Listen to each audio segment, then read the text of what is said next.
My name is Eric Bergener. Welcome to this session. We're going to talk today about a lot of the storage performance issues that you run into, in particular in VDI environments. And at the end of the session, you should have a pretty good understanding of exactly what the storage performance issues are, what some of the approaches are in the industry to address that. And we're going to do some specific focus on SSD and what some of the things you need to think about and some of the issues with them as you look to deploy those. And also, there's a section in here where we're going to talk about how you want to size your storage configurations to meet the performance requirements that you have in VDI environments. So there's a lot of material to cover today. I'd like to invite you to go ahead and ask questions during the presentation. Raise your hand and we'll give you a chance to ask your questions if you want to. I don't necessarily want to hold them until the end. Okay, so we'll complete the session. I've got a couple of case studies at the end that we'll talk about in detail. So you'll get a chance to see what these customers came in to the project with in terms of performance requirements and some of the other requirements functional around what they wanted to do in the VDI arena. And we'll take a look at how they met those requirements. One of the configurations is built just on spinning disk, and then a second configuration is built using SSD, and so you'll see how they were able to use SSD in that configuration. Okay, so let's first talk about the performance problem that exists and why it exists in virtual environments.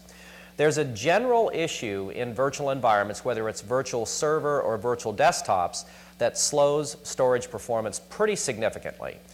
If you've done any work in these environments to date, you've probably seen these slowdowns. Here's actually what's happening.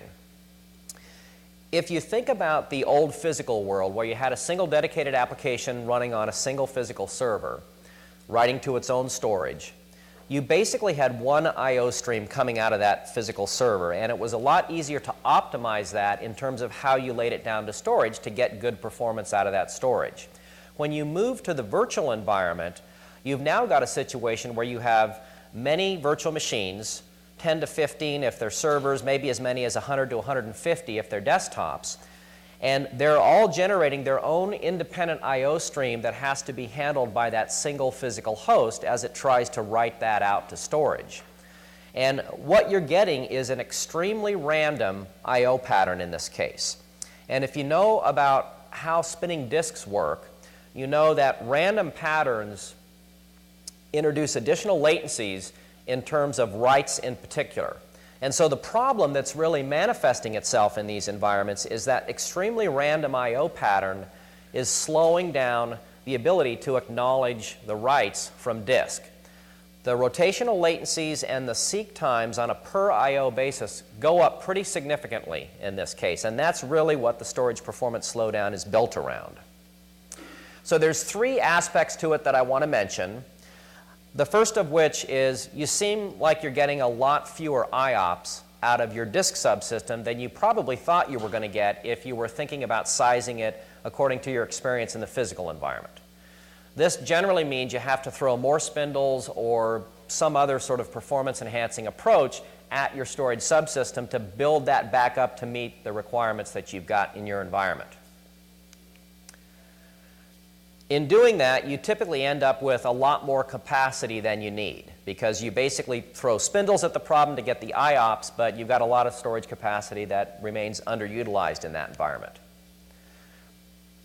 And there are some other issues here associated with whether you choose to build your storage configuration around block-based storage or filer-based storage.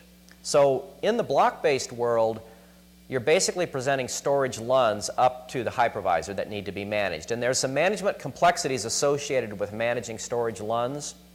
And it's actually one of the reasons why people seem to be very interested in using filers in these environments, because filers will present basically a file, a VMDK or a VHD, up to the guest VMs, and it makes it a lot easier to manage things at the level of granularity for the best efficiency. Okay, so that's sort of a start on, in general, virtual computing. VDI environments tend to be quite a bit worse even than the standard virtual server environments for a couple of reasons. Number one is that generally you're running Windows desktops, and Windows wants to touch the disk a lot. It assumes it owns its own disk, because it was built as a desktop operating system, and so it's going down to that disk quite a bit. So you generate a lot of IOPS out of these Windows OS images. And those are all basically small block writes. So again, you'll get better throughput out of a spinning disk device if you're using large block I/O against it. In this case, it's small block I/O, so this is another contributing factor to the overall storage performance slowdown. One of the other issues is that these environments tend to be quite a bit more write intensive than what you were used to on the physical server side, and even what you see in the virtual computing side with servers, VMs. If you think about the workload, a write-intensive workload on the physical server side, a database server would be a good example. And that might have been 80% read, 20% write. When you move to the virtual world, because you've got multiple images on that same host, it's pretty standard that you're doing at least 50% reads and 50% writes in a virtual server environment. When you move to desktops, that can often go up to 90% writes and 10% reads in a steady state environment. Now you've got some other issues in desktops around peak load requirements that you need to take into account. And these types of I/O spikes generally don't exist to the same degree on the virtual server side. So I'm talking about things like login, logout, boot storms, application storms, that type of thing. Some of these storms are very read intensive, and so you need to focus on your ability to deliver read performance. Login or I should say boot is a perfect example of that, boot storms. But there are also write-intensive storms. Logout is a perfect example of that, where you're going to be doing a lot of writing to the disk. So one of the things you need to profile when you're looking at these environments is what are my steady-state requirements for my desktops in terms of read and write I/Os, and what are my peak load requirements? And you're basically going to size your storage primarily around the peak load requirements. But there are a few other things we're going to talk about that you need to take into account as you're doing that, because if you just use the peak load requirements directly, you're going to have to significantly over-provision your storage, and most of the time while you're operating in a steady state, you may have a lot of capacity that you're just wasting. So we'll take a look at that a little bit later. There's a couple of other quick points I want to mention on the desktop side. So in the virtual server world, you tend to provision new servers one at a time. In test dev environments, there may be groups of VMs that you want to bring online, but generally you're not dealing with the same type of scale that you see in desktop environments, where during a recompose operation, you may have to roll out a couple of thousand desktops in pretty short order after you've updated the OS. And so provisioning times become very important in those environments. If it takes an extra 15, 20, or 30 minutes to provision a single VM, that doesn't have the same type of impact as if you have to provision 1,000 desktops and you're basically incurring that same additional time for each one of those.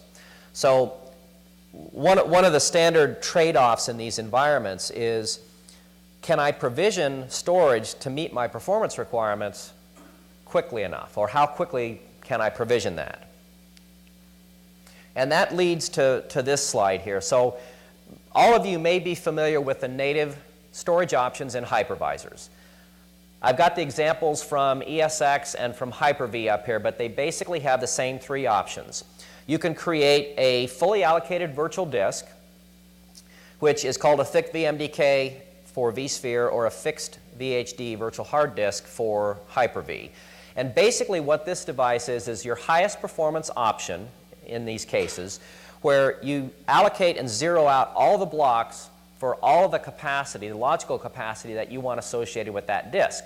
So when the hypervisor writes to that device, it doesn't have to do a lot of housekeeping that it has to do in thin provisioning. It can basically just write to the blocks that you wanted written. In the second type of device, the thin provision disk, they'll use space much more efficiently, and you tend to be able to provision them much more rapidly. But there's a huge performance trade-off associated with these. And the reason for that is that a lot of the housekeeping that was done up front with thick VMDKs is done on an on-demand basis with thin provision devices. So let me give you an example. There's 4 basic steps that a thin VMDK or a dynamic disk will do each time you request a write for blocks that are previously unwritten to. Okay, so that's another thing to keep in mind. I'll explain a little bit more about that in a second. The write comes through.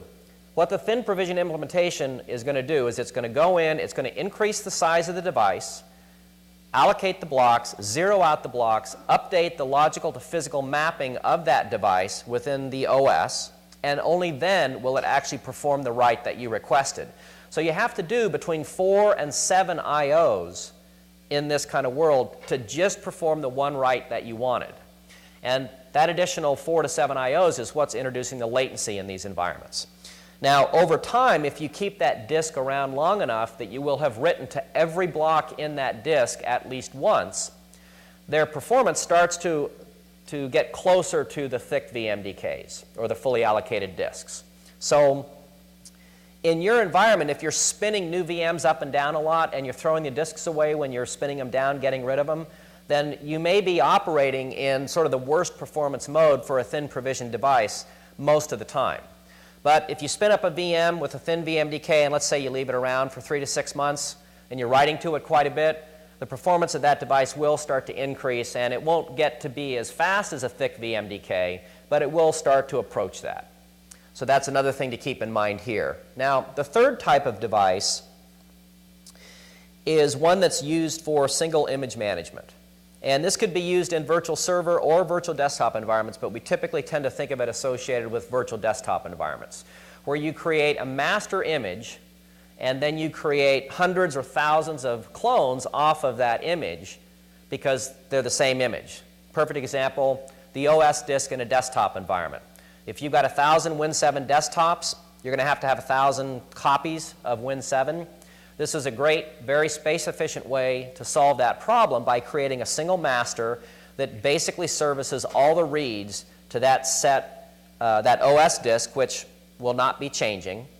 And then you can split off the identity information of the profile or identity disk and any private data that may be associated with that desktop into separate virtual disks. And what's interesting about that approach is it gives you the opportunity to be able to update the OS disk without touching either of the other 2 devices, which is very helpful as you're going through things like recompose and refresh operations. But if you think about the performance profile of something like a linked clone, which is what it's called in VMDK, in vSphere, or a differencing disk, which is what it's called on the Hyper-V side, you can provision them very rapidly. They are thin provisioned. They're very space efficient, but they have the same poor performance characteristics that you see from the thin or dynamic type of device. Now, again, these are the native hypervisor implementations. Let me give you a quick sample of what that performance differential might be. So I happen to be showing some statistics from ESX, but you see this same issue on both Zen Server and Hyper-V, so I'm not throwing stones here. What I've got in this comparison, on the left-hand side, I've got a raw device-mapped disk. And out of that group, this happened to be a group of 10 disks, I'm able to produce about 3,300 IOPS. If I now create a fully allocated or a thick VMDK, and I run the same type of test using iometer through, you can see that I get about the same storage performance in terms of IOPS out of it. A little bit lower, but pretty darn close to raw device map performance. As soon as I attach a snapshot to that, which is this red line that you see next to the middle 2 bars, you can see that the performance drops by about 10x. So now that group of 10 disks that has a snapshot associated with it is only producing about 300 IOPS. And the same thing is true in that third set of columns on the right, is if I just start out with a thin provision disk. So again, this is a case where none of the blocks have been allocated up front. And you can see that that device is running, again, about 10 times slower than what you would get out of a typical thick VMDK. So if any of you have had experience with using hypervisor snapshots, you've probably seen performance fall-offs like this. This tends to drive a very specific set of snapshot utilization in these environments because of the performance impacts. And what people tend to do is they create them, they use them right away, and they throw them away. And that really cuts out a lot of other operations that you might want to do with snapshots if you did not otherwise have a performance impact. Let me give you the perfect one. Backups. I might be very interested in setting up a script that will create a snapshot backup of an application or a VM, let's say maybe 6 or 8 times a day. And I keep those snapshots around. So I've got multiple potential recovery points that I can quickly go back to because I've got a disk-based copy of that data. That's really not a viable approach if you've got this kind of performance hit associated with creating only one snapshot. So that's another thing that you need to take into account as you think about how you might use snapshots going forward. Okay, so now we sort of see what the performance differential is in these types of devices. Let's talk a little bit about the sizing.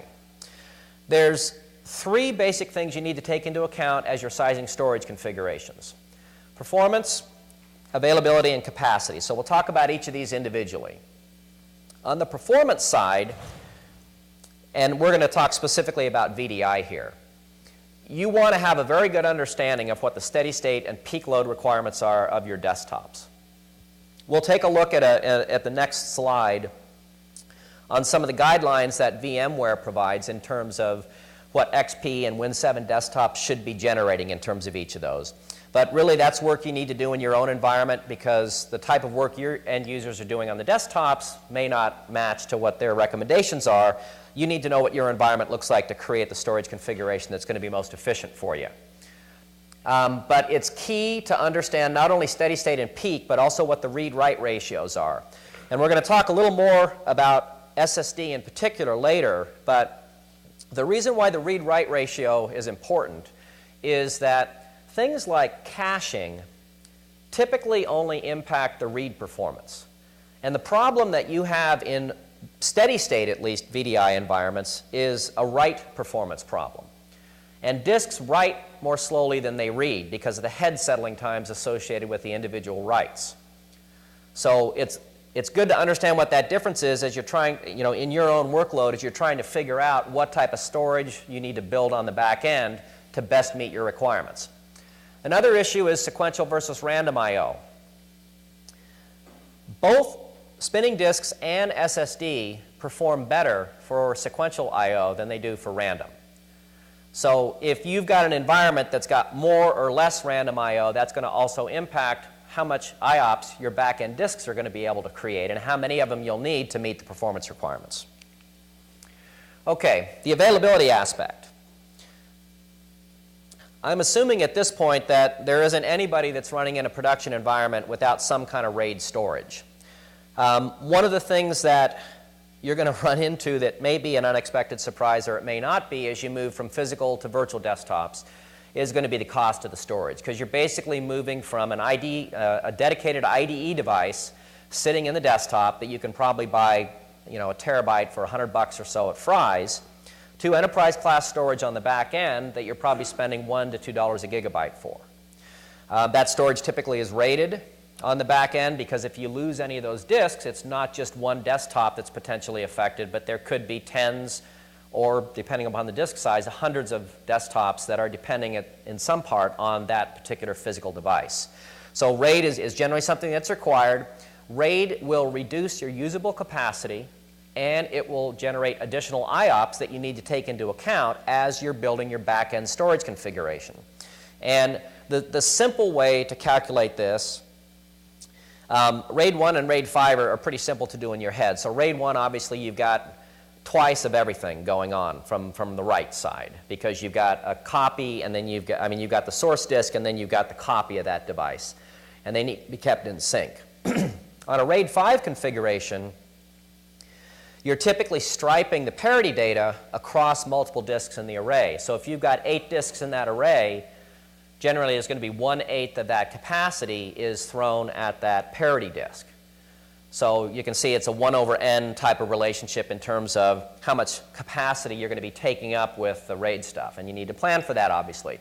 Same thing is true on the IOPS side because you're going to be doing at least 2 writes for every write that you do in these types of environments. The other thing to take into account is different RAID levels are optimized for read or write performance. And so if you've got OS disks, for example, that are going to be primarily read intensive, then RAID 5 is probably going to be the best, or going to be a good choice to build those in, because that is read optimized. On the other hand, for writes, you're going to probably be looking at something like RAID 1, because that delivers relatively better performance for writes than you get out of the other RAID levels. So that's another thing to take into account, and that's what that comment appropriate RAID levels is talking about there. Okay, so capacity. Well, capacity is usually the third consideration. And for people that are new to storage, usually they think, well, that's the first thing I need to think of is, do I have enough of it? But what tends to happen in these environments is when you're thinking about the performance requirements, you need so many spindles to meet the IOPS requirement that you end up with way more capacity than you need. Not always true, but it's true in many cases. So the capacity aspect is something that you're just going to want to check after you've done the other two to make sure that you've got enough space in those devices to be able to house the data that you're interested in. So things you need to think about here are going to be, what's the difference between the logical disk capacity and the physical disk capacity? Okay, and this also plays into the RAID thinking. So if I've got a VM and it thinks it owns a 50 gigabyte disk, and that's sitting in a RAID 1 type configuration. So there's 50 gigs of logical capacity. There's 100 gigabytes of physical capacity backing that. Okay, and you can do the same calculations for RAID 5 or RAID 6 or RAID 10, any of the other RAID levels. Snapshots and clones. So these are inextricably linked with the differencing disk and the linked clones that we looked at a little bit earlier. Typically what those do is when you create a copy is basically pointer-based.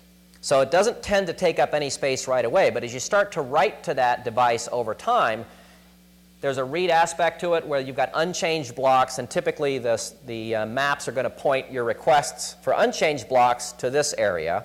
And then there's a separate area where you keep changed blocks. And as you write more to that snapshot, you consume capacity. So one of the things you're going to need to think about with these is, how do I intend to use snapshots? How long will I keep them around?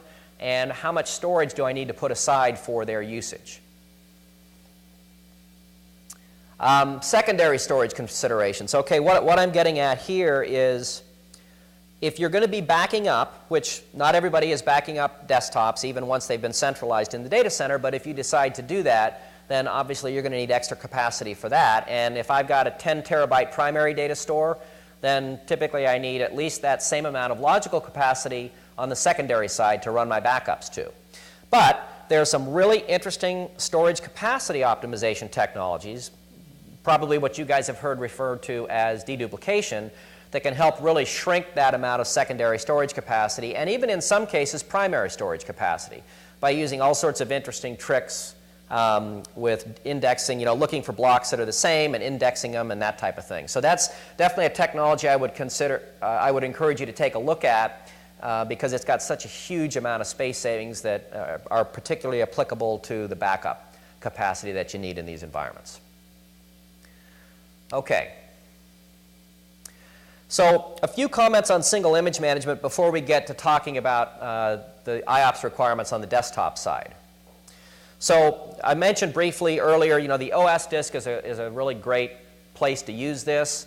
And I've got the example taken from vSphere in particular. So they've got a couple of terms here that are going to be good to be aware of as you're building and working with linked clones. So basically how they work is they start with what's considered a parent image. So this is basically a golden master that you would create. From that, they'll generate a snapshot. This is an ESX snapshot, and create a replica from that. And that replica is going to service all of the reads in this environment. So that's a great device to put into your fastest storage.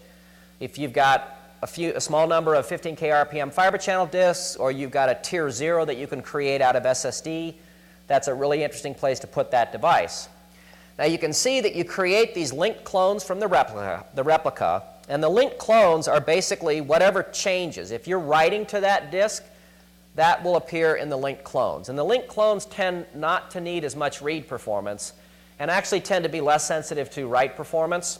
So I've seen discussions in blogs online about, what type of storage should you be using for each of these, but I think pretty much everyone agrees that the replicas need to go in your fastest storage. And depending upon what some of your other requirements are, you can put the linked clones in much slower storage. But there could be times where you're going to need a little bit faster layer. Again, it's very individualized.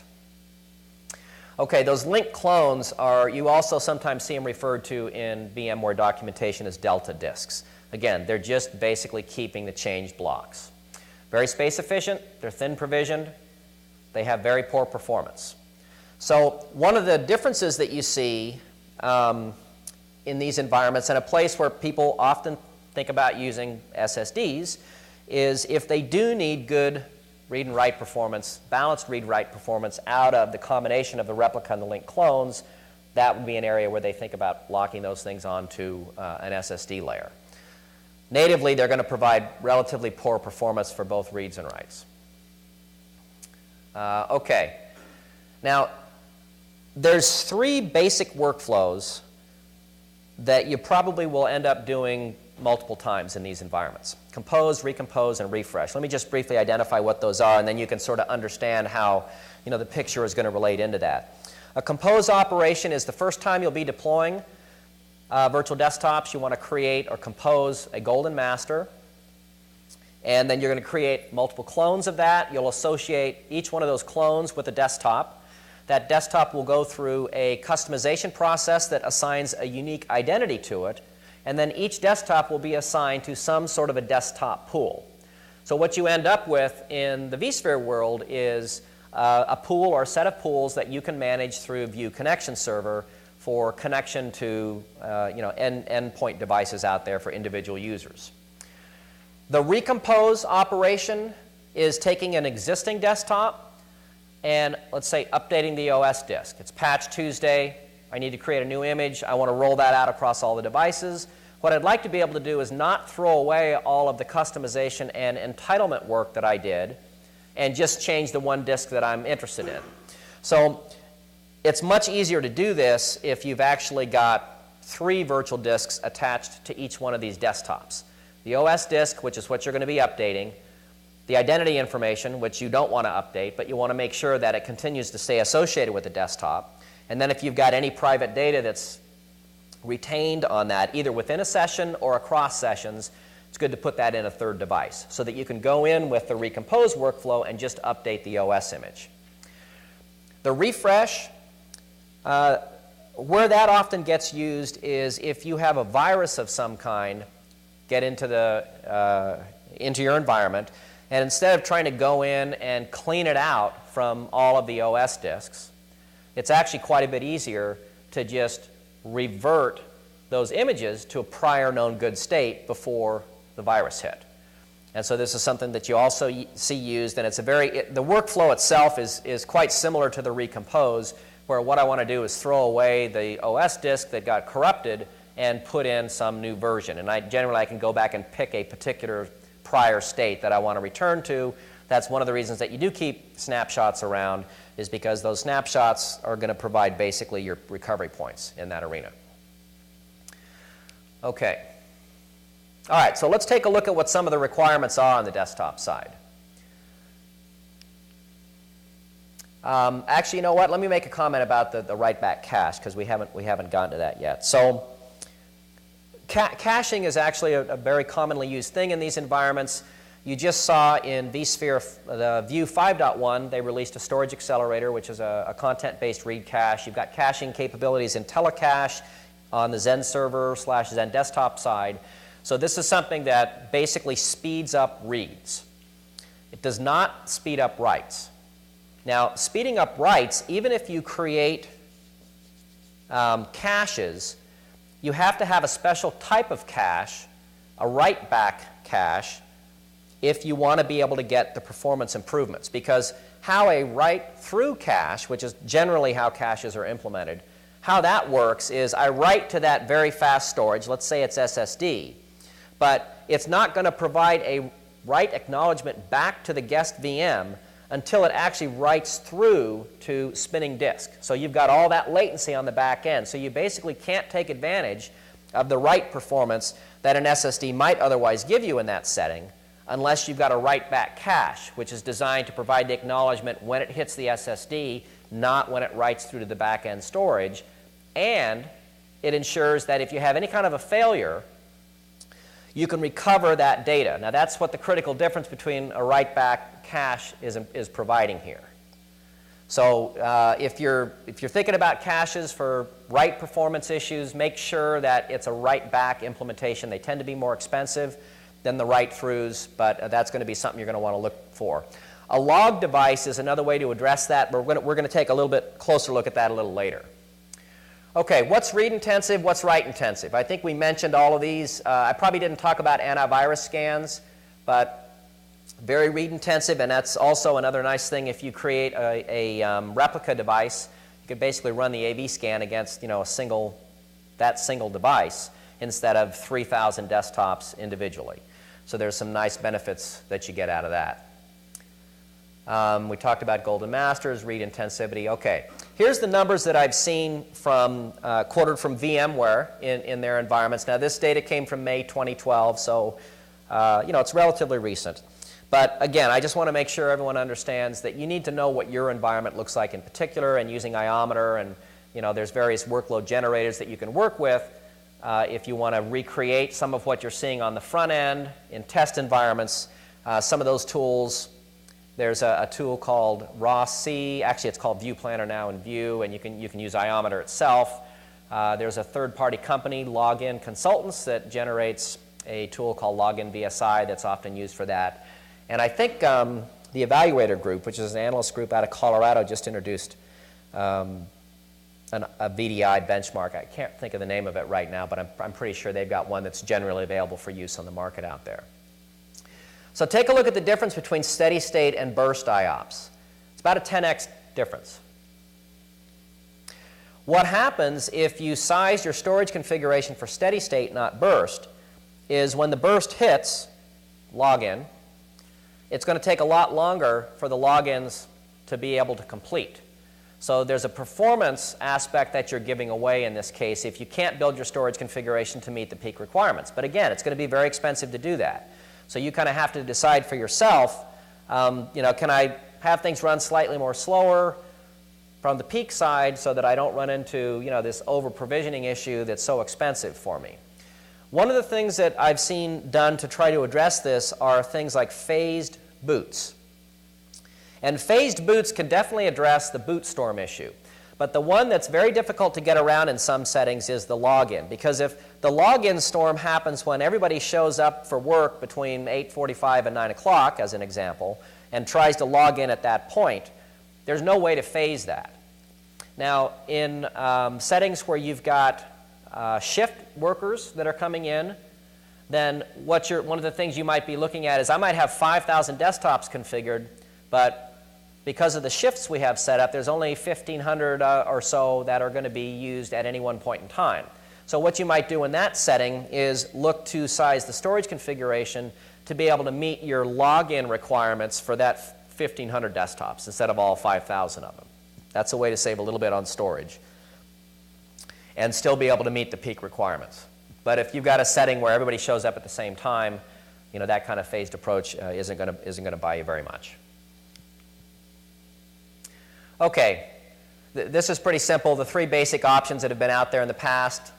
Your disk vendor will want to sell you a lot more storage spindles to meet the IOPS requirements. They might go in and try to sell you faster storage. Hey, you need to upgrade that to a high-end enterprise array, or you need to move from 10K SATA devices to 15K RPM fiber channel devices. So that'll give you more IOPS on a per spindle basis. Again, going to be more cost associated with that and disruptive it can be unless you were already planning on buying some new storage. And then the other way to address this has been to use some sort of solid-state disk technology, either deployed in the host in a card like a Fusion I/O card, or in the SAN and arrays like the VNX and basically all the vendors have got an array that you can put trays of SSDs in the SAN. Now, one of the things to keep in mind, and that's important to understand in terms of where you place SSD, is if you put it in the host, you cannot support failover without data loss. And in VDI, you may not care about that. That's fine. In server environments, production server environments, you do tend to care about that. Why you can't support failover in those environments is because when that host fails, if I've got any writes that were committed to that SSD device, I can't get to them. They haven't been written out to the shared storage on the back end. I can't get to those writes. So when I try to bring things up on one of the other hosts in the cluster, I don't have access to those latest changes. Now, in a desktop environment, generally you just boot the desktop back up again from another location, especially if it's a non-persistent, and so you might not care as much about issues like this. In some of the dealings that we've had with customers, I've run into cases where there may be a very small number of desktops that they want to enable some kind of HA for, like maybe 4 or 5 executives at a company. It happens. It's probably not, in most cases, what they do. But clearly in the server environment, if you're running things like databases or file systems, home directories, etc., people don't want to lose their data, so they care about this kind of stuff. If you put the SSD out in the SAN, if a host fails, the latest data that it's written is sitting in the SAN, and it can be accessed from another host in that SAN, in that cluster. So that's a way that you can support failover in these environments. Now, failover and vMotion or live migration are two very different things.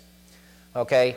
You can put host-based SSD in place and do things like vMotion, because everything's up and running. I can get access to the latest writes that are in that Fusion I/O card. Failover is very different, because now something's failed.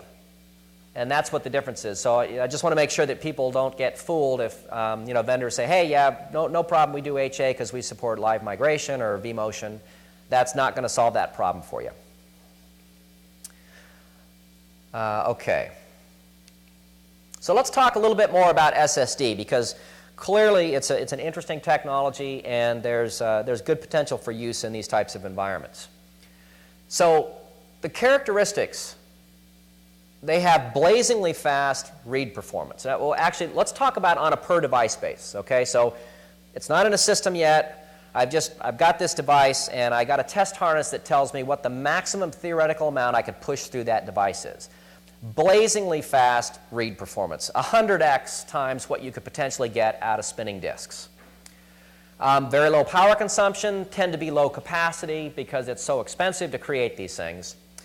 But they don't do very well on the write side compared to what they do on the read side. Now we're going to take a look at some of the specifics of the difference of those in a minute. SSD generally is deployed as a cache. And what I've seen people do in these environments is if they have 20 terabytes on the back end, they take a percentage of that they try to create a cache from. And that percentage is generally somewhere between 4 to 5% to maybe as much as 10%. So if you've got 20 terabytes on the back end, you might see somewhere in the range of 1.5 to 2 terabytes of cache on the front end. At $60 to $85 a gigabyte, it's pretty expensive.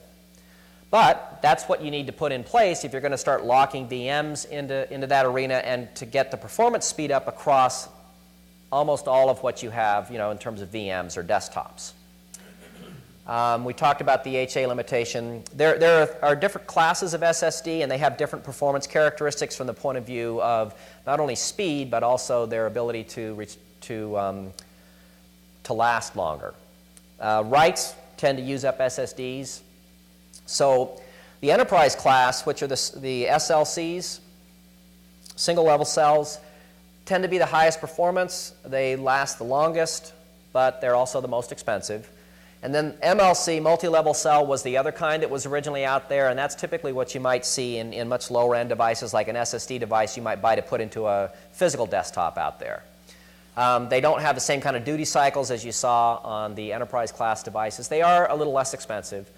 And then there's a hybrid that I've seen that there are vendors actually creating pure SSD-based storage arrays from this type of stuff, where they take the MLCs and they put a bunch of interesting software on the front end that helps manage some of the issues that would otherwise be associated with MLCs. So they can kind of create a price point that's not as high as the enterprise, but provides performance that's better than what you'd get out of the MLC devices. Okay, so let's take a look at what you'll probably see on a marketing side from the SSD guys. They'll show you a chart like this that says The spinning disk you have is that little orange thing that you can hardly see. And my device is that big green one that is dominating there on the left-hand side. So the difference you can see there is between a device that might produce 200 IOPS on this, I'm talking about on the far left-hand side, and close to 80,000 IOPS. Now these are read IOPS for this particular device. But there is just a phenomenal difference in terms of the device itself. But you have to put that device into a system. Okay, now I'm going to come back to that a little bit later. So here's something that makes it a little bit easier to see what the numbers are. And I can't remember who I took this from, but basically a lot of these enterprise class devices are going to deliver this kind of performance. Look at the difference between read and write IOPS. So you get less than half if you're doing random versus the max, which is basically a sequential approach. Okay, so now one of the problems you have to deal with in VDI environments is you got a lot of random write load to deal with. So when you see an SSD that says, hey, I can produce 80,000 IOPS, that's read IOPS, and it's probably sequential read IOPS. You want to make sure you also understand what that device potentially can produce from a write point of view. But what is even more interesting is that once you put these devices into a system, you're now subject to something called Amdahl's law, which says that the system can only run as fast as its slowest component. So when you put an SSD device in, what you're probably doing is removing storage as the bottleneck. But that doesn't mean that it runs at 80,000 IOPS. What it means is it runs at the performance of whatever the next bottleneck that it runs into, which typically is going to be something in the operating system. So in work that we've done with various array vendors, what we normally see is for an enterprise class SSD device that they might stick in a tray, for sizing purposes, they say that you're probably going to get around 3,000 random write IOPS out of this, and you're probably going to get around 10,000 read IOPS out of it. So if you talk to, for example, the EMC guys, and you've got a VNX, and you're going to build a tray of SSDs, those are the numbers they're generally going to use when they try to figure out what this is actually going to deliver from an application performance point of view. So you can see that that's quite a bit lower than what you see from the native, just what the device can theoretically do. And that's not specific to EMC. You'll see the same kind of differences from any of the major array vendors. And in fact, there are cases where you get a lot less than that. So I'll give you an example that we ran into a couple of months ago. When we go into a customer setting, we'll often run a baseline, and then we'll put our component in and run a comparison. And the baseline comparison that this account had with the storage array they'd bought, I'm not going to tell you who the vendor was, but they had 7 enterprise class SSD devices, 400 gig SSDs running in there. And out of those 7 devices, they were only getting 4,000 IOPS to their applications. Okay? So the whole thing started about, hey, have you misconfigured the storage? Do you have enough SPs? Trying to figure out what's going on. But my experience has been that the 3,000, 10,000 numbers, this is not deterministic performance. It varies based upon what the workload looks like and what it's doing, and how you've configured the storage on the back end. So again, it's good to know what the stats are on the data sheet, but you really need to test these things out in your environment if you're going to deploy them to understand what it's going to deliver from your point of view. Okay. Let's see. So I think we've talked about some of this stuff. Okay, the second bullet point I didn't mention. So one of the stats that you can track if you use Iometer, it'll show you average latency, max latency, megabytes throughput, IOPS, their percent CPU utilization. One of the interesting things that you see if you look at the highest latency, so there's a thing in there that lets you track, hey, what was the slowest I/O? You're using SSD. SSD does not deterministically deliver that 3,000, 10,000 number. Because of what it's doing, in particular when it's handling writes, you might actually see write performance significantly slower for certain I/Os in these environments. And in fact, almost every time we've done testing where SSD has been in the mix, we've seen a max latency on the acknowledging the write back that is just unbelievably high. But that might have only happened for maybe 10 IOs over the period of 3 hours. So it's probably not going to affect your overall performance. Mostly what you care about is what the average latency is. That's a much more telling number. But it depends again on what your expectations are. So that's just something to be aware of, that it can deliver significantly poorer performance for certain IOs in these types of environments. We talked about Amdahl's law. Okay, so this other bullet point about using SSD efficiently. Those guys that charge 80 to 85 bucks a gig for the SSD, mostly what they're doing is they've built this whole software layer that front ends the SSD and really tries to take advantage of what that does and minimize some of these issues that produce unpredictable write performance. If they're going to sell you just a vanilla, here's the hardware, you're not going to see these optimum kind of numbers even that we've talked about. Okay, so the software is really what you're going to be paying for in those environments, and it's well worth it. It's well worth it because you're going to be able to use these devices better if you get that type of software.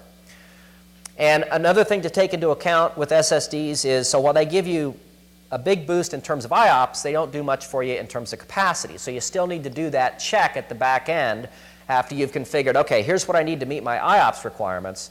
Do I still have enough storage capacity to do what I'd like to do? And what I've often seen happen is if they build a front-end cache of SSDs, then they might have to add back in, even though they have enough IOPS, they might have to add 5 or 10 additional HDDs because they just need that capacity on the back end. So it is going to be important to check that as you go through the sizing configuration for these. Okay, so where are good places to use this kind of technology? Cache, that's one, but it's going to primarily be read performance unless you've got a write-back cache. Golden masters, that's where read performance matters. Another good place, and generally you're not going to need very much capacity there because you may only have 5 or 10, 25 to 30 gig golden masters that you're going to work with in your VDI environment. Tier 0, if you're not going to run a cache, a Tier 0 is another option. Most of the vendors these days are supporting some type of storage tiering that you can use. But you just need to make sure that you understand that write performance is probably your primary problem in these environments. And so, just be careful in taking some of the numbers for granted that you're going to see on the SSD side. So that's sort of the traditional way to address these storage performance problems. I mentioned a log architecture a little bit earlier, and I want to just talk a little bit more about what that can potentially do in these environments. So I want to sort of lay the foundation with that, though, by talking about this new concept that you may have seen from a number of vendors out there called a storage hypervisor. So the idea behind server hypervisors initially was, I want to get better use out of the hardware I already bought, and I want to have flexibility that I don't have if I've got physical hardware. Well, the same thing applies in a storage hypervisor. I've got all this storage that I already bought, but am I using it optimally? If I've got these random environments and I've got this device that tells me that I should be able to do 200 random IOPS against it, and I'm only really getting 35 because it's thin provisioned and I've got high randomness, am I really getting what I want out of that? So this idea of a storage hypervisor has come into play to help address some of those issues. So let's take a look at what a write log might potentially do in these environments. And this is a concept that many of you may be familiar with if you've worked with databases in the past, because this is exactly what databases did to speed up performance when they had very slow disks. Oracle's got this built in, DB2, SQL, all the major databases have it. But what they didn't do is they didn't implement it at a layer that allows every application to take advantage of it. This log that's running in Oracle just speeds up Oracle. If you implement a log at the storage layer, there's some interesting implications. Let's take a quick look at how this would work. So if I don't have a log, each time I try to write to my storage, I've got to wait for the heads and the arms to reposition themselves to find the block I want to write to, and only then can I do the write. So this randomness is what increases the write times. Now, if I put a log device in place, what I'm doing with that is I'm basically just writing sequentially to this log device, and then I go back in and I asynchronously destage those logs to this area down below that's servicing all the reads. What happens in this case is I can take a device that might only be generating 40 IOPS from my application performance point of view, and I can generate 2,300 to 2,500 IOPS out of that disk. This is one disk if it's a fiber channel 15K RPM device. That's because it's operating in sequential mode in the log almost 100% of the time. So there's a huge difference that you get with the storage that you already own. This doesn't require buying any more hardware. It just means taking some of the devices that you have and saying, hey, I'm going to turn you into a log, and the rest of you spindles are going to be this shared area. I mentioned the reads then get handled out of the shared area. Another interesting implication to this general sort of design is that all of the write traffic gets handled by a dedicated set of spindles, the logs. All the read traffic gets handled by another dedicated set of spindles. And so you don't have this contention that generates randomness that slows down the devices. So this is a sort of an interesting implication to get a lot more performance out of the devices that you already own. One of the other interesting implications here is that when you write to the log, that's when the write acknowledgement flows back to the guest VMs. Okay, so they're not waiting for the latency of, hey, okay, now I wrote it through to this shared pool area. Since you have some extra time, you can also address the problem that many of you may have run into in NetApp environments if you're using Waffle. So Waffle uses something a little bit similar to this. It's a write-optimized architecture. It writes to the first available block, but what that does is it generates fragmentation, which impacts your read performance. And so if you guys have worked with NetApp boxes, what they do to address that is you buy about twice as much storage as you need, and you've got this defrag capability that's running in the back end, and it's taking all these random blocks and it's reassembling into a set of contiguous blocks. You've got to have all this extra storage available to be able to do that. What's interesting about the implementation that this is doing is I have time to decide exactly how I want to write the blocks through to this shared area underneath. So I can take steps to consciously minimize any fragmentation that develops over time. So this particular generic technology approach is actually quite a bit more efficient on the read side than what you would get out of something like a Waffle file system. I mentioned no additional hardware. It just speeds up whatever you've already got. And because the logs are sitting down in the SAN, in this case, it'll fully support failover. So let's say I want to use some SSD to get performance. I put SSDs in the log devices. They're sitting in the SAN. So I can do failover without any data loss. So there's some really interesting implications to that. There's also a few other ones I want to mention in general. And these are things that the database guys who've implemented log architectures have not done this. You've got this extra time that I mentioned. So some of the other storage technologies that might potentially be very interesting to use, thin provisioning, snapshots and clones, that have significant performance impacts in regular environments, you can do all of that stuff on the back end here without impacting what the guest VMs see as the performance, because I have extra time. So you could potentially create a thin provision device that is going to run at the speed of the log, which means that it'll run a lot faster than your native fully allocated virtual disk, like a thick VMDK or a fixed VHD. It also means that you could create snapshots on the back end, as many of them as you want, and there's not going to be any performance impact because that log is an insulating factor that ensures that none of the guest VMs see the performance impact that would otherwise be associated with a thin provision snapshot implementation. Snapshots and clones go together, so the same type of comments apply there. But remember that the clones, in this case, are thin provisioned. Okay, they're not fully allocated, so they're space efficient, but they're running at the performance of the log. And it also gives you instant provisioning because obviously the devices are very small. I mean, just like most snapshot implementations, you basically create a pointer. And this particular approach ensures that you're not going to have the performance impacts that are traditionally associated with that. Okay, so let me say a couple of words about us, and then we're going to go back to some of the generic things because I have a few more comments I want to make.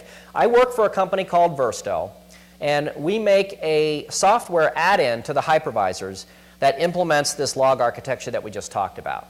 So what it will do is it'll take your existing storage and it'll let you get 10x plus the number of IOPS out of the environments.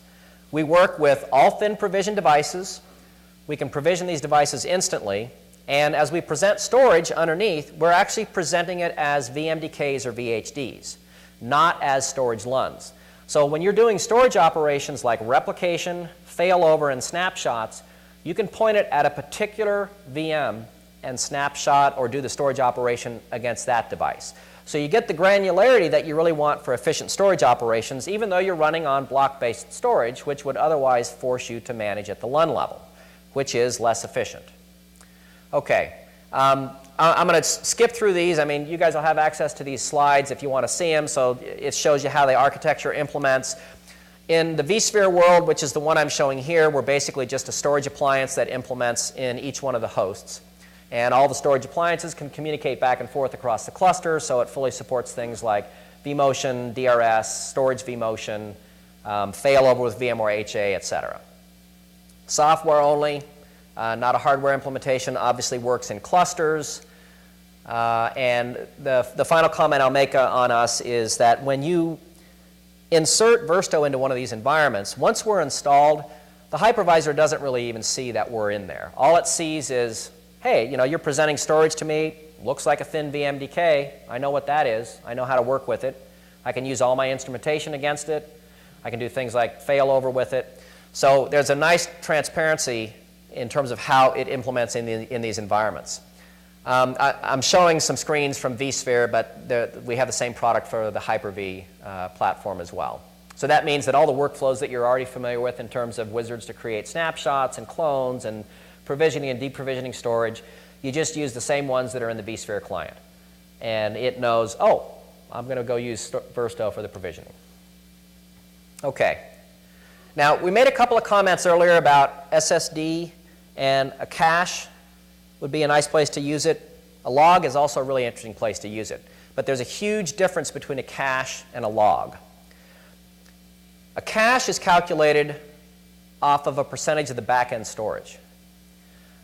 A log device is draining asynchronously but continuously as it's filling. So the log device is very small, 10 gigabytes, 11 gigabytes. Think about that versus I've got a 20 terabyte back end and I got to configure 2 terabytes of SSD cache versus I've got 16 nodes in that cluster and I need 160 gigs of SSD to run this log.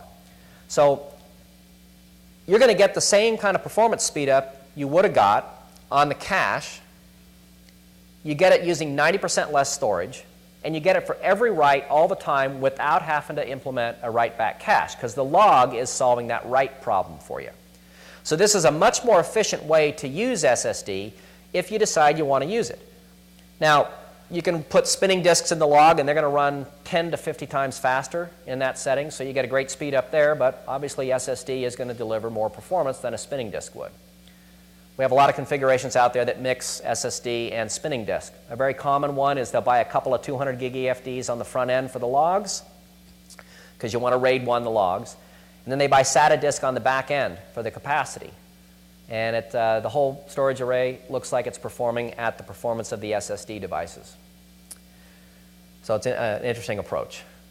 We also implement tiering, so you could choose to use tiering in the array if you've got it and create a tier 0, lock the golden masters down there, or if you've got just sort of a vanilla, RAID config below, we can create a tier 0 as well that would allow you to do something similar. Okay, so I'm going to move into talking about some case studies now. I have 2 that I'm going to go into in detail. I want to just mention a couple things about these next 3 slides. I know it's going to be real hard to read all of the data underneath, and again, you'll have access to the slide material so you can take a look at it, but these are basically the iometer printouts from a couple of accounts where we showed a baseline on the left, and they added our stuff in and kept the same amount of hardware. You can see the improvement here was 10x on the storage side. Megabytes per second went from 1 meg to 13 in that case, and the latencies were lower, and so was the CPU utilization. So that's one example. Another example from a state government account, their baseline config without us was 165 IOPS. Same number of disks with us was almost 3,000 IOPS. Okay, and the final sample one before we jump into the case studies. So we did a 2000 desktop benchmark. And this one happened to be on the Hyper-V side. Those other two were on the vSphere side. And what we basically did is we used login VSI that I mentioned a little bit earlier, and we just booted desktops every minute until the storage configuration fell over on the back end. Same size storage configuration for the baseline config, which is the green number, and the other config, which was the yellow number. But basically the takeaway here is that when Burstow was in the mix, you could get over twice the amount of desktops on the same storage configuration and providing the same performance. So that density argument translates to fewer hosts, less power consumption, etc. Okay, so let's talk about some case study. This one is specific to a manufacturing account. And when things started, they were going to be implementing VDI for the first time in their environments. They had 1,200, and they were going to be moving XP to Windows 7 desktops. They already had done some work to understand what their IOPS requirements were going to be for steady state and for peak load. So you can see up there, if you can't read it, so steady state was 12 IOPS. They knew their read-write ratio, 90% writes in steady state, 10% reads. Their peak load in this environment, they felt, was only going to be 30 IOPS. So their manufacturing operation, they could phase things for boot and login, so they didn't really need to build out the storage configuration to meet the requirement of 1,200 desktops logging in all at once. They actually only had to be able to meet 400 of them logging in at once. They wanted vMotion now so they could move desktops around for emergency maintenance reasons. They were interested in HA, but they weren't intending to implement it in this initial project. And their current plan was that they were going to be doing Windows updates, in other words, a recompose operation 4 times a year, presumably to accommodate Patch Tuesdays as they came out. So I don't know if you've seen, it's sort of an interesting number to see this from Microsoft, but Microsoft says that you should be updating the OS 8 to 16 times a year. And I don't think I've run into anybody that's doing it that often.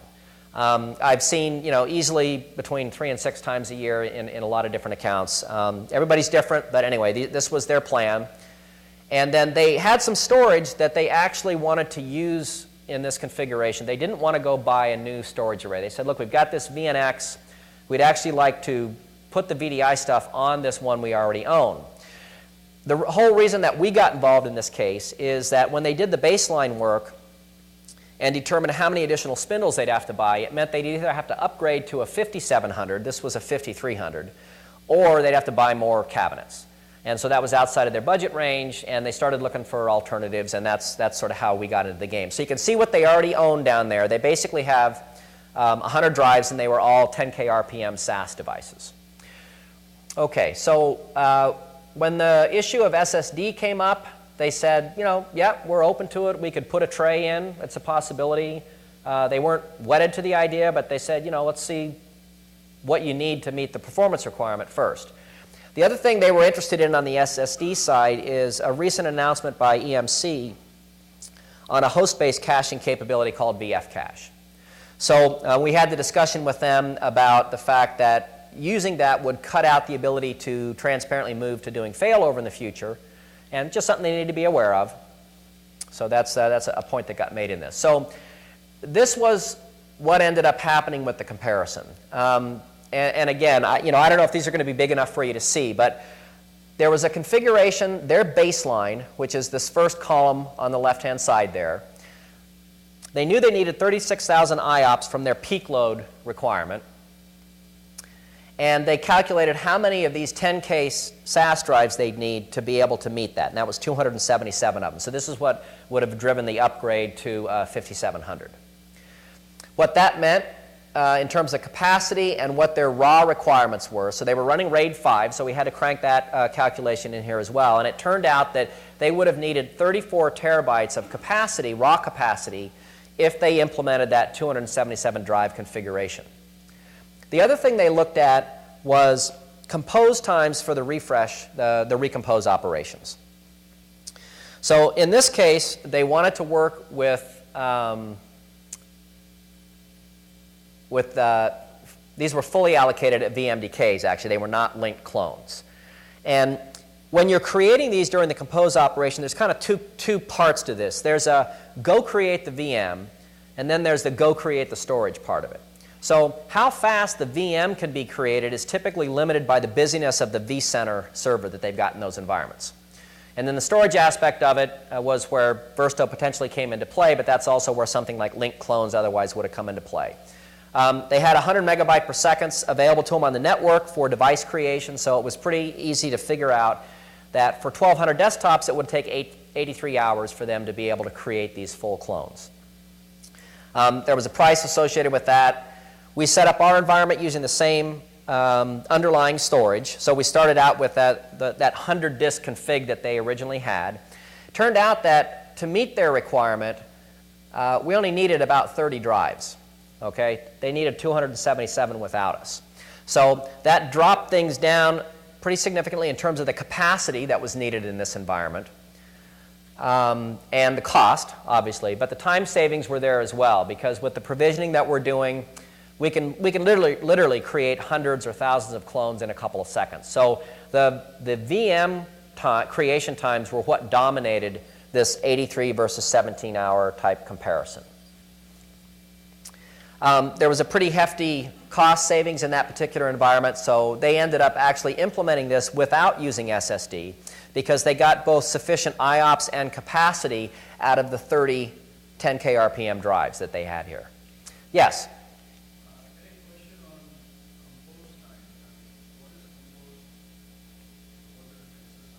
Yeah, so this was a recompose. Well, okay, same thing for this particular case. So what this was is I've got to go update the OS image. So I need to go in, I need to create or compose a new golden master. Then I'm going to go throw away the old one on each of my 1,200 desktops. I'm going to stitch the new one in. I'm going to confirm that the identity was retained, and these were actually persistent desktops. So they also needed to make sure that their persistent data disk was retained with the same identity. And then they did the entitlement, they dropped them back into the pools. So that was what the process was here.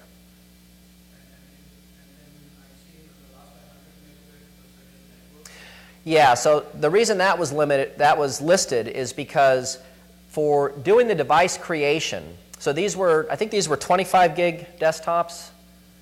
Yeah, 25 gigabyte desktops. So they were basically creating these clones, and we had to take into account the amount of network time that was associated with basically writing the full clone copies for each one of those.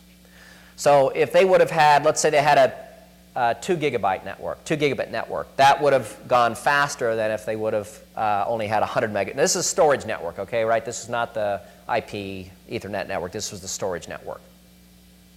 Yeah, so that's where that number played in. Okay, so yeah, that's the first one. I didn't mention this, but we have something that looks very similar to the link clones, and this was the actual comparison for that particular account on the capacity savings. So there's actually a good amount of savings relative to link clones. Here's our implementation.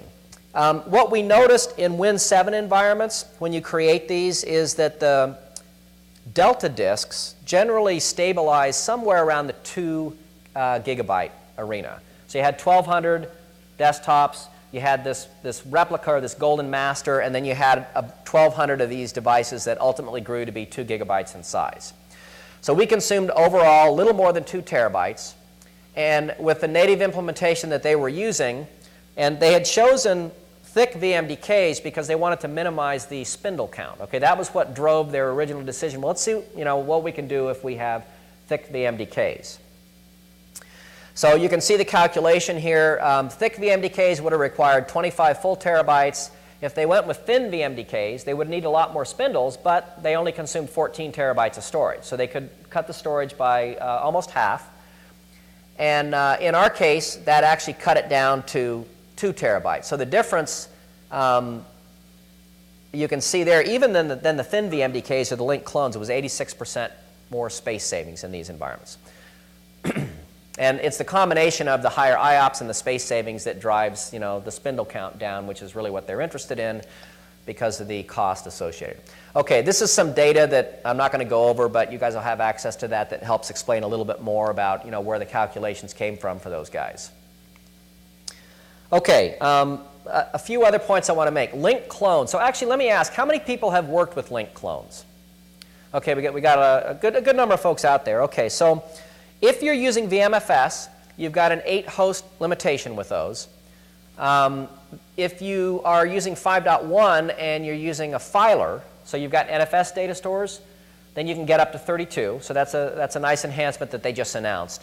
In our case, we don't have any limitations with that, so that's just something to keep in mind as they're building larger configurations. Let's see if I think I talked about the rest of that stuff. Yeah, that 66 hours time savings was on a per compose, so for their assumption they're going to do this 4 times a year, that was basically 256 hours of time savings. Okay, second case study. So this was a financial services account. And these guys could not use phased logins. Okay, this was a situation where all of their workers in one shift came in, usually logged in sometime between 7:30 and 8 in the morning. And so they needed to size the configuration to be able to accommodate that. They were higher performance desktops than what we saw on the manufacturing case study. Steady state was 20 IOPS, peak load was 60, and these were 30 gigs of logical storage on a per desktop basis. Had the same interest in vMotion and HA. They wanted to do updates, few more than what the previous account would.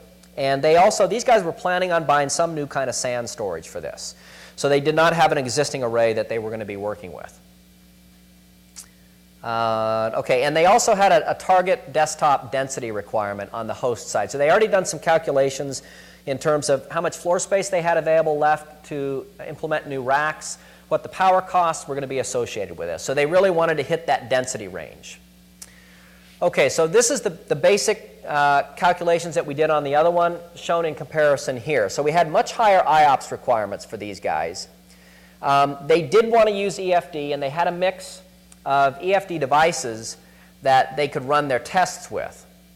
So what was interesting about this account is, this was an IBM account actually, from a storage point of view, is IBM did give them access to those SSD devices up front for the testing purposes, so they could actually see what it was going to deliver in their particular environment. So this was particularly interesting, from that point of view, that they actually got to run the baseline configuration from their side before they bought it to see what the difference was going to be. So you can see the comparisons. On the IOPS side, you needed to hit 60,000. The configurations that we had built here, they had 62K with their native environment and 68 with ours. So, I mean, the difference between 62 and 68 is kind of irrelevant here. It just shows you what got built up. Capacity savings, more relevant, because they needed about 1/3 as much storage in this environment, physical capacity, to meet the requirement. And then the compose operations, you can see it was a little more than 5 times faster in this config. So there was a time savings associated with that on an annual basis, almost 500 hours a year from the point of view of their administrative time there. And then they also ran some of the cost calculations. So this is a good example of seeing how the EFD requirements, these are enterprise flash drives, by the way, were much smaller when they were leveraging the log-based approach. But one of the other things they did here that upped the capacity for SSD, even when we were deployed, was they had a good number of golden masters that they wanted to be able to have available to them as operations, both from the point of view of a test dev environment that they were looking at building and what they were going to run on the desktop side. So they did add in, or they were able to take advantage of the capacity that they had from buying a couple of more EFDs here. So that's sort of why that's only about 1/2 as much storage in this case. Yes? So can you explain the IOP numbers you have up there up top when you're looking at the 8 EFDs on the one side? Yeah, so you bet. So let's take the leftmost column. So they needed 60K. They had 18 of these 200 gig EFDs, and those were calculated at 3,000 write IOPS per EFD. So we just multiplied 18 by 3. They get 54K IOPS. And then they had these 10K SAS devices that were delivering, I think it was 140, might have been 130 IOPS on that. So it was 62 times the 130 that got you to the 8060. And then I just added the 54K plus the 8060, and that's what got to the delivered IOPS amount. Yeah. But how do you factor in the Burstow side? Look at that, and I'm seeing Yeah, so, yep. So on our side, what our assumption was here, based on our experience, is that we're going to make that SSD device write twice as fast as it does without us. So that that SSD will perform twice as fast. That's because all it's doing is handling a serialized workload as opposed to the random. So remember, if we go back, that's oh, okay, all right, because there was that comparison that showed, hey, here's the random versus the sequential, right? So that, yeah, that's where that came. So our assumption is 2x on that. So again, it just did the math on, okay, 6,000 per EFD times 8 EFDs got me to 48K. And then basically the calculation on the SAS devices is we're assuming 10x there. And in fact, I mean, this is what got proved out in that environment. So it's actually not an assumption. We see a lot of accounts where they get up to 50x the number of IOPS out of a device when they're running without us versus with us. But 10x is sort of the conservative number that we talk about from a marketing point of view. Anyway, so we added the two together, and then you can just figure out from the capacity and the RAID 5 implementation, which is what they were using, how much physical capacity they needed to buy in this config. And this was on a mid-range, so this was a DS5000 is what this was. It was SAN connected in their environment, IBM DS5000.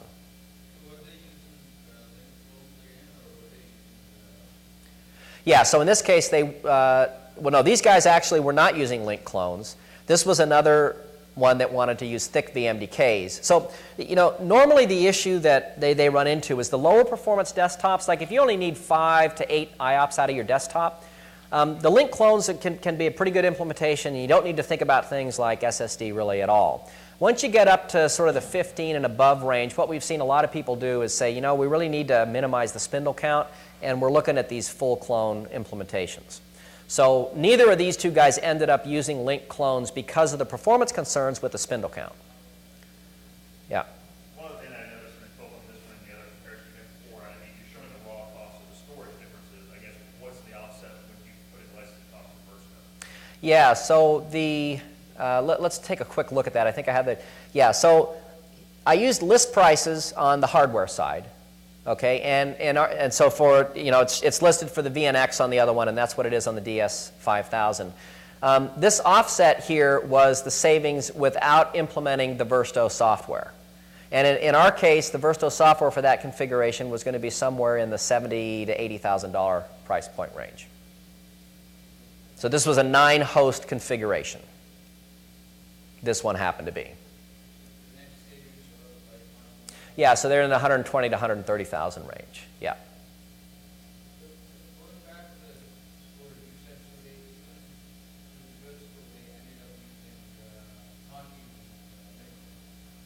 Right. Well, so but they had already gotten to that decision before we came into the mix, because remember, look at their IOPS requirements. 20 IOPS on a steady state side. So this is sort of already on that high range where link clones are going to be problematic unless you just throw a lot of spindles at the problem. So what they'd already decided was, okay, what we want to run the comparison against are these full clones that minimize the spindle count that we need without you guys. And then we're going to compare that against, all right, now here's the same storage, the same number of spindles, you know, what can you do with it? So that was how they got to that comparison and had decided against the link clones in this environment.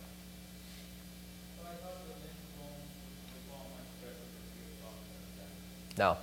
Ours outperforms them by easily 10x, the same as the standard devices because of the log device. So I didn't show a picture of this, but when you write down, you're writing to the log, well, the device sitting underneath, if it's just a standard virtual disk, or it's a snapshot, or it's a clone, you're always going to be writing to that device through the log. So you get that performance speed up associated with any one of those type of devices. Actually, you're not writing to a snapshot because it's read-only. So, you know, it's either the source device or it's going to be the clone device. But that log is what's ensuring that performance. So yeah, I mean, we get much higher performance than the link clones in these environments as a result of that.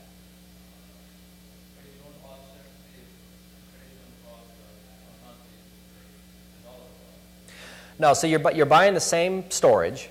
It's just you're buying a lot less of it. But yeah, we're using the same, you know, the disk costs were the same in our case. They're at the bottom. So we use those same devices, and we had to calculate the cost, on the same 13K for the EFDs and it was 1,500 for the 10K RPM devices. It's just we needed a lot fewer of them. Yeah, in that case you can see, let's see, did I put the device count up there? Well, we needed 4 fewer EFDs and 26 fewer of the SAS devices. And that's actually how you got to the 198,500 number, was just the list price of that storage hardware. Okay, so I think that's it. I'm kind of overstaying my time here. So thanks for your attention. I appreciate that, everybody. Thank you.